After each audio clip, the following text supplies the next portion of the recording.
할렐루야. 12월 16일입니다. 매일 성경 말씀 묵상 주님의 이름으로 시작하겠습니다. 시편 145편 1절부터 12절의 말씀입니다. 왕이신 나의 하나님이여, 내가 주를 높이고 영원히 주의 이름을 송축하리이다. 내가 날마다 주를 송축하며 영원히 주의 이름을 송축하리이다. 여호와는 위대하시니 크게 찬양할 것이라. 그의 위대하심을 측량하지 못하리로다. 대대로 주께서 행하시는 일을 크게 찬양하며 주의 능한 일을 선포하리로다.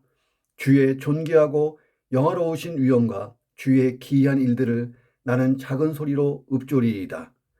사람들은 주의 두려운 일의 권능을 말할 것이요 나도 주의 위대하심을 선포하리이다. 그들이 주의 크신 은혜를 기념하여 말하며 주의 의를 노래하리이다. 여호와는 은혜로우시며 긍휼이 많으시며 노하기를 더디하시며 인자하심이 크시도다. 여호와께서는 모든 것을 선대하시며 그 지으신 모든 것에 긍휼을 베푸시는도다. 여호와여, 주께서 지으신 모든 것들이 주께 감사하며 주의 성도들이 주를 송축하리이다. 그들이 주의 나라의 영광을 말하며 주의 업적을 일러서 주의 업적과 주의 나라의 위엄 있는 영광을 인생들에게 알게 하리이다. 주의 나라는 영원한 나라이니 주의 통치는 대대에 이르리이다. 여호와께서는 모든 넘어지는 자들을 붙드시며 비굴한 자들을 일으키시는도다. 모든 사람의 눈이 주를 앙망하오니 주는 때를 따라 그들에게 먹을 것을 주시며 손을 펴사 모든 생물의 소원을 만족하게 하시나이다. 여호와께서는 그 모든 행위에 의로우시며 그 모든 일에 은혜로우시도다. 여호와께서는 자기에게 간구하는 모든 자, 곧 진실하게 간구하는 모든 자에게 가까이 하시는도다. 그는 자기를 경외하는 자들의 소원을 이루시며 또 그들의 부르짖음을 들으사 구원하시리로다. 여호와께서 자기를 사랑하는 자들은 다 보호하시고 악인들은 다 멸하시리로다. 내 입이 여호와의 영예를 말하며 모든 육체가 그의 거룩하신 이름을 영원히 송축할지로다. 아멘. 자, 시편 45편은 다윗이 썼어요. 하나님을 찬양하는 찬양시입니다. 어떻게 찬양하냐면 모든 인류가, 모든 만물이 하나님의 성품, 하나님이 행하신 그 업적, 행하신 위대한 일들을 찬양하자. 사람과 온 세상 만물이 함께 찬양하는 거니까요. 입체적으로 찬양하는 거대한 찬양시입니다. 시작이 왕이신 나의 하나님, 이렇게 시작합니다. 자, 우리가 알고 있는 가스펠 있죠. 왕이신 나의 하나님, 이 찬양이에요. 자, 이 시는 왕이신 주의 위대하심을 찬양하는 시예요. 자, 시인 다윗은 나라는 개인적인 찬양으로 국한하지 않고 함께 모든 만물이, 모든 사람이 찬양하자라고 초청하면서 모든이라는 표현이 16번이나 사용됩니다. 모두의 찬양이 되는 거예요. 전 우주적인 찬양. 자, 여호와에 대한 찬양은 다윗 개개인만이 아니고 우리 한 사람 한 사람만이 아니고 믿음의 공동체인 이스라엘 또는 교회, 그리고 하나님이 지으신 호흡을 주신 세상의 모든 나라와 만민들, 심지어 만물까지 다 찬양하는 것으로 확대되어야 한다 하는 것이 다윗의 주장이에요. 다윗은 이를 통해 특정한 나라를 넘어서서 이방과 만유까지 제한 없이 이 찬양을 해야 된다고 하는 포괄적 성격을 이 시에 부각시키고 있습니다. 이스라엘의 왕인 다윗 자신이 왕이 아니고 하나님이 진정한 왕이시다, 이것을 일반 백성들에게 강력하게 인식시키는가 동시에 나 다윗을 찬양하면 안 된다. 나 다윗을 세우신 그 하나님을 찬양해라. 나는 하나님의 종일 뿐이다. 대리자일 뿐이다. 자, 그에게 합당한 찬양을 돌립시다 하고 고무하는 찬양시 또는 권유하는 시입니다. 자, 이런 본문을 같이 묵상합니다. 첫 번째, 하나님 앞에 낮추고 순복하는 그런 사람, 낮추고 순복하는 그런 사람이 존귀한 자가 된다는 거예요. 왜? 하나님이 그를 존귀하게 만들어주시는 거예요. 다윗은 이스라엘 열왕 중에서 가장 많은 존경과 찬사를 받는 인물이고 지금도 그렇습니다. 가장 많은 업적을 이룬 왕, 다윗 시대가 가장 좋은 시대였어요. 자, 이스라엘 왕 중에 왕이 누구였냐? 다윗이에요. 예. 그래서 이스라엘의 국기 아직도 다윗의 별이 있잖아요. 자, 그런데 다윗은 하나님을 주님, 주라고 부르며 왕이라고 부릅니다. 그리고 나는 그 주이신 하나님 앞에 종일 뿐이에요. 종. 예, 하나님이 그냥 쓰시는 종. 왕이신 그 하나님 앞에 나는 그냥 신하일 뿐이라고 고백하는 거예요. 왕이신 나의 하나님이여, 내가 주를 높이고 영원히 주의 이름을 송축하리이다. 자, 성경은 다윗을 참된 신앙인의 모델로 그리잖아요. 하나님을 가장 잘 찬양하고 엎드리고 겸손하고 하나님의 영예를 위해서 싸우고 하나님 했던 다윗. 가장 위대하고 가장 경건하며 가장 큰 축복을 받은 사람 누구? 다윗. 이렇게 묘사합니다. 그 이유가 뭐예요? 자, 그가 이스라엘의 왕이었지만 진정한 왕, 유일한 왕은 하나님이심을 항상 인정하고 살았기 때문에 하나님이 너 내 마음에 꼭 들어 했던 거예요. 다윗은 하나님을 나의 주요 왕이시라고 고백하고 그 하나님의 뜻에 부합하며 하나님을 기쁘게 해드리는 통치를 이루기 위해서 죽을 똥살똥 최선을 다해 살았던 거예요. 그것이 다윗으로 하여금 하나님의 축복과 은혜를 넘치게 받게 했고 다윗의 삶을 영광스럽게 끌고 갈 수 있게 했던 원동력이라는 거예요. 뭐가요? 하나님 앞에 겸손하고 낮추고 엎드리고 하나님을 높여드리고 찬양하고 예배하고 이 자체가 영광의 인생을 가게 하는 추진체였다는 거예요. 자, 보세요. 다윗은 그리 대단한 인생이 아니었어요. 그는 양치기 출신이었죠. 자, 다윗이 치리하는 동안에 이스라엘은 늘 전쟁과 내란으로 평안할 날이 없었어요. 밧세바 간음 사건이 있었죠. 인구조사 사건도 있었죠. 쿠데타도 일어났죠. 아들이 쿠데타를 했죠. 예, 다윗 자체도 심각한 범죄를 여러 번 저질렀죠. 자, 사울 왕에 비하면 훌륭한 가문도 아니었습니다. 자, 그 아들 솔로몬이 누린 이 태평천하 평안과 번영에 비하면 다윗 시대는 늘 불안하고 고통스러운 인생의 여정이었습니다. 자, 선한 왕이라고 평가된 히스기야나 요시야를 보세요. 히스기야나 요시야가 다윗처럼 치명적인 죄를 저지른 적은 없습니다. 자, 그럼에도 불구하고 그 많은 왕들 중에 하나님이 다윗을 가장 존귀한 자로 삼으신 이유가 뭘까요? 그렇게 치명적인 범죄를 저질렀고 연약하고 부족한 다윗을 말입니다.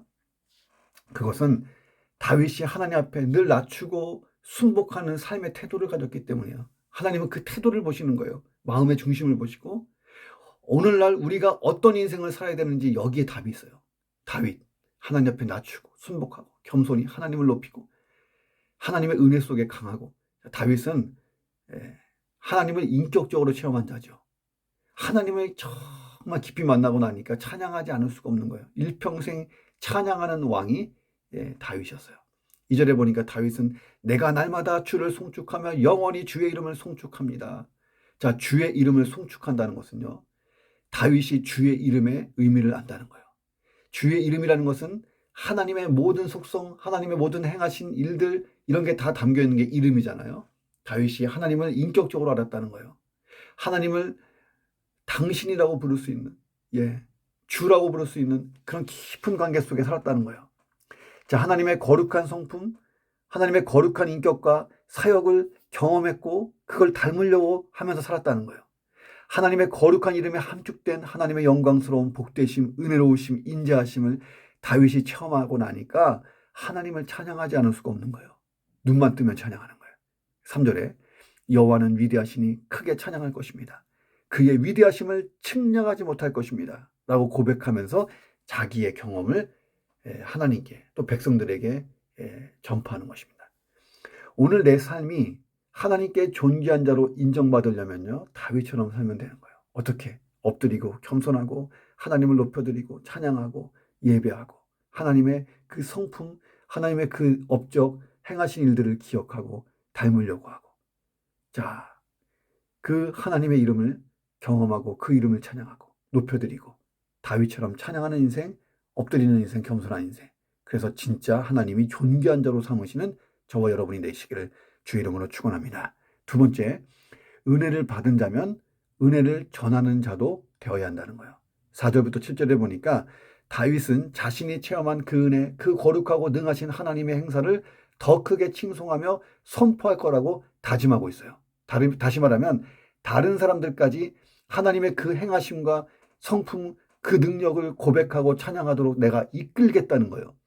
이 말씀은 은혜를 먼저 받은 자가 이웃에게 자기의 은혜를 전해야 되는 이런 사명이 있다는 것을 교훈해 주고 있는 것입니다. 자, 우리가요, 우리의 생활 속에서 좋은 일이 생기거나 기쁜 일, 행복한 일이 있을 때 자랑하고 싶어 하잖아요. 자연스럽게, 당연하게 말에서 행동에서 이 자랑이 흘러갑니다. 또 인생의 위기를 만나고 심각한 어려움에 처했다가 벗어난 사람들, 그 위기를 극복한 사람들, 이 사람들이 그 사연을 전파하고 그 하나님께 받은 은혜를 전파할 때에 똑같은 위기, 똑같은 어려움에 처한 자들이 자연스럽게 동정심을 갖고 또 교훈을 받고 위로를 받고 그러잖아요. 만일 우리가 어려움과 위기에서 헤어나올 수 있는 방법을 알고 있고 또 행복과 기쁨을 누릴 수 있는 길을 알고 있음에도 불구하고 다른 사람에게 알리기를 꺼려 한다면 성경대로 하면요, 그건 범죄에 가까운 거다 하는 거예요. 열왕기하 7장 보면 아람 군대가 사마리아 성을 포위했어요. 사마리아 성이 그야말로 아비규환이 됐죠. 비참하고 피폐한 상황이 계속됐습니다. 굶주리고 뭐 난리가 났잖아요. 자, 그러던 어느 날 이 사마리아 성 밖에 있었던 나병 환자 4명이 투항하기 위해 아람진에 들어갔습니다. 야, 우리가 절로 들어가면 이스라엘 안으로 들어가면 돌 맞아 죽고 차라리 아람진에 가서 우리가 항복하자. 그럼 먹을 거라도 주겠지 하고 갔는데 아람진에 가보니까 아람 군대가 싹 다 사라졌어요.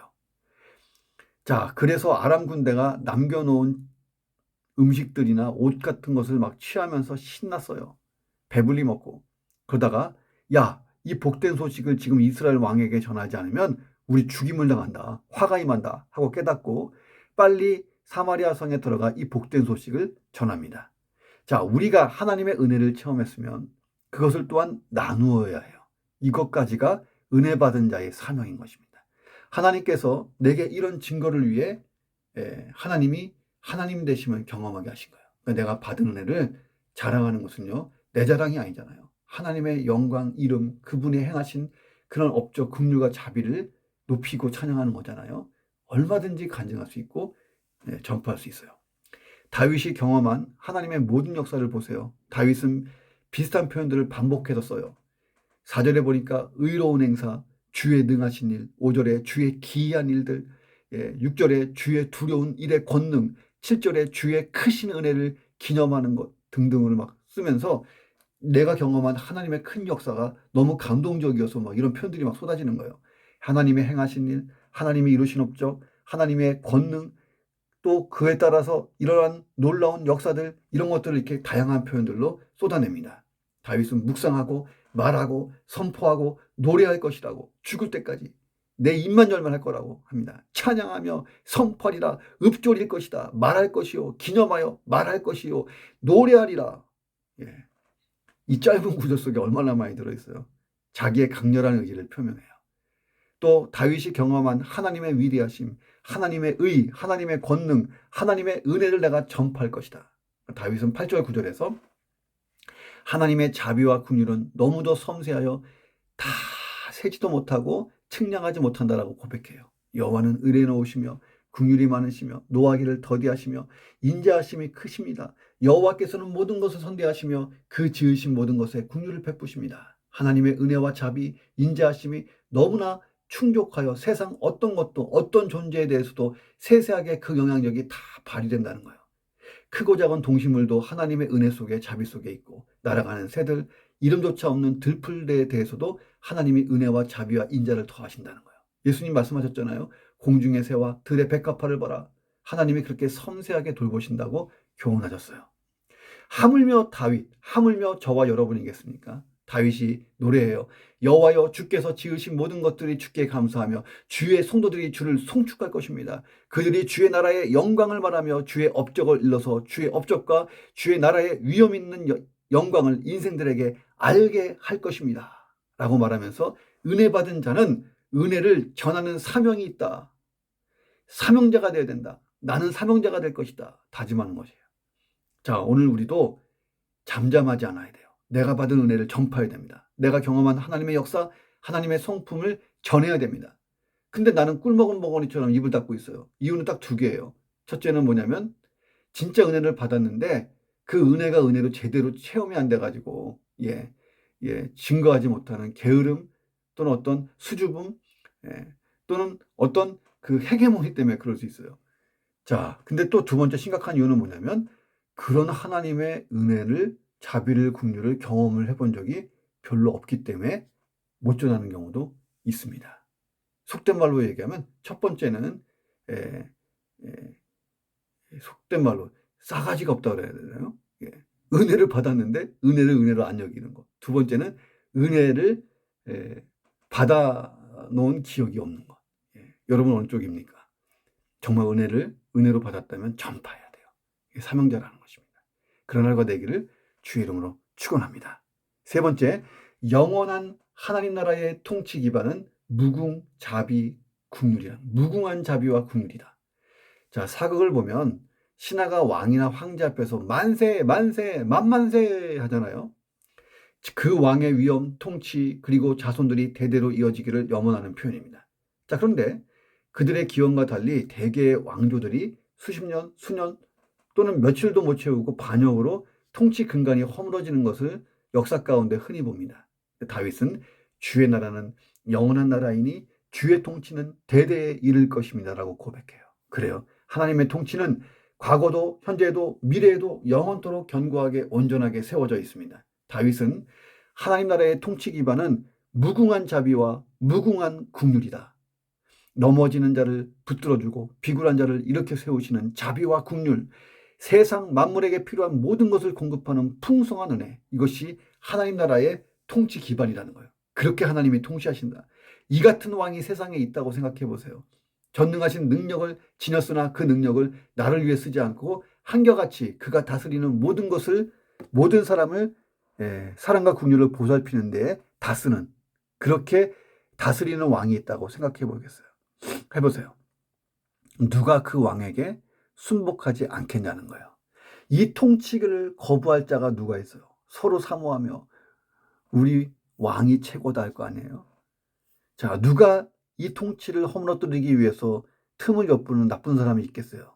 이런 왕이 있다면.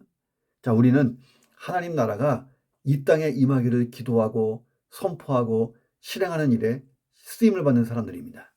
자, 하나님 나라가 이 땅에 임하기를 원하지 않는 세력이 있죠. 사탄과 그 악의 세력, 죄악의 세력, 하나님 나라를 대적하는 세력들이 이 땅에 있어요. 자, 그럼에도 불구하고 하나님 나라는 임할 거예요. 영원한 하나님 나라가 임할 거예요. 하나님 나라가 임하는 날 예수 그리스도 재림하시고 최후 심판이 일어나고 새하늘과 새 땅이 내려올 때에 사탄과 그 악한 세력들은 그 자리에 참여하지 못하고 어떻게 돼요? 다 불못에 던져집니다. 다윗은 그런 하나님 나라가 임하기를 간절한 열망으로 기대하고 있는 거예요. 15절에 보니까 모든 사람의 눈이 주님을 앙망합니다. 모두가 하나님이 통치하는 나라를 기대한다는 거예요. 저와 여러분도 세상 모든 그리스도인들이, 그리고 세상의 모든 피조물들이 주님이 오시기를 기대하는 거예요. 왜? 그때 다 회복되니까요. 자, 우리도 하나님 나라를 사모합니다. 그리고 이 땅에 그 나라가 임하기를 기도하고 사역하는 거예요. 오늘도 내 주변에 악한 세력을 밀어내는 것입니다. 영적 싸움에서 승리하고 주님 다시 오시는 날 하나님 나라가 완전히 임할 것을 믿고 고대하고 기대하며 하루를 믿음으로 사시기를 주의 이름으로 축원합니다. 마지막으로 진실과 경건함으로 하나님께 나아가야 된다는 거예요. 다윗은 하나님은 진실하게 간구하는 자는 가까이 하시고 하나님을 경외하는 자들의 소원은 이루어 주시고 그들의 부르짖음을 듣고 구원하신다라고 말합니다. 자, 그런 고백이 다윗이 그렇게 하나님께 진실과 경건함으로 나아갔다고 하는 증거이며 그렇게 살아왔다고 하는 어떤 간증 같은 거예요. 자, 우리는 무조건적인 은혜라는 말을 자주 듣죠. 자, 이 말을 내걸고 어떤 형식이나 자세, 자체 등 일체의 것을 율법주의라고 정죄할 때가 많습니다. 자, 그런데 진짜 하나님의 은혜를 제대로 깨달은 사람은요, 하나님께 어떻게 나갈까요? 자, 우리가 세상에서 어떤 사람의 은혜를 입었어요? 그 은혜가 결정적인 거예요. 내 목숨을 구해준 거고, 내 인생을 새롭게 해준 어떤 그 은혜를 입었다. 그분 앞에 나아갈 때, 그분을 만날 때 어떤 태도를 가집니까? 정말 깨끗한 옷을 입고, 마음을 새롭게 하고, 공손하고, 겸손하고, 감격스러워서 그러지 않겠어요? 저도 그런 은혜의 빚을 진 사람들이 몇 분 계세요. 그런 어르신들, 그런 어떤 성도들을 볼 때는 마음부터가 뭉클해요. 하나님은 나를 창조하시고 구원하시고 지금도 돌보시고 인도하시고 풍족한 은혜를 주신 분이잖아요. 자, 그런데 만왕의 왕이신 하나님, 온 우주의 통치자이시며 전지전능하신 하나님, 구원의 하나님께 나아가는 내 자세가 어떠해야겠냐는 거예요. 자, 그것은요, 내가 평소 예배 드릴 때 어떤 자세로, 어떤 마음으로, 어떤 태도로 드리고 있는지를 보면 다 알 수 있다는 거예요. 자, 어떤 이들은 하나님께서 우리 아빠 아버지가 되시니까 친근하게 다가갈 수 있지 않느냐. 그러니 편안한 자세와 복장도 괜찮다라고 하기도 합니다. 최근 한국에서 하나님과 너무 가까운 나머지 하나님을 막 함부로 대하는 목사님들도 계시잖아요. 자, 그런데 정말 내가 하나님을 제대로 경험했다면, 하나님이 어떤 분이신지 제대로 알았다면요, 우리는 다윗과 같은 진실과 경건함의 자세를 가져야 하지 않겠냐는 거예요. 예수님이 누구예요? 하나님의 독생자 아들이잖아요. 이 땅에 오신 우리 예수님. 예수님이 하나님 앞에 나아갈 때 어떤 자세를 가졌어요? 진짜 진실과 경건함으로 나아갔잖아요. 근데 목사가 뭐라고 하나님을 만만하게 보냐는 거예요. 친근하신 하나님이시지만 거룩하시고 위엄이 있으신 하나님을 우리가 제대로 알아야 된다는 거예요. 그런 진실함과 경건함이 묻어있는 성도, 그런 자세가 항상 잡혀져 있는 성도를 하나님이 가까이 하시고 그의 기도를 들으시고 그에게 충만한 은혜를 더하신다는 거예요. 그런 하루가 되시기를 주의 이름으로 축원합니다. 기도하겠습니다. 하나님, 다윗처럼 하나님 앞에 낮추고 순복하는 인생 살게 하시고 정말 하나님을 높여드리며 하나님께 영광을 돌리며 하나님의 이름을 높여드리며 찬양하는 그런 사람이 되어서 하나님이 나를 존귀하게 여기시고 존귀하게 만들어주는 인생 되게 도와주옵소서. 하나님께 받은 은혜, 내가 만난 하나님의 어떤 사역, 역사들을 잘 전하는 사명을 잘 감당하게 하여 주옵소서.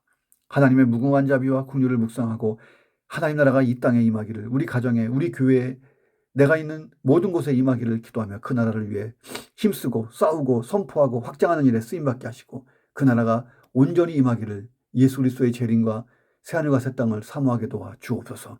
늘 진실함과 경건함으로 하나님께 나아가 하나님이 나의 기도와 내 인생을 받으시고 응답하시고 또 내 예배를 연락하시고 충족시켜 주시는 여호와 이레의 축복을 누리는 인생 되게 도와 주옵소서. 존귀하신 예수 그리스도의 이름으로 간절히 기도드립니다. 아멘.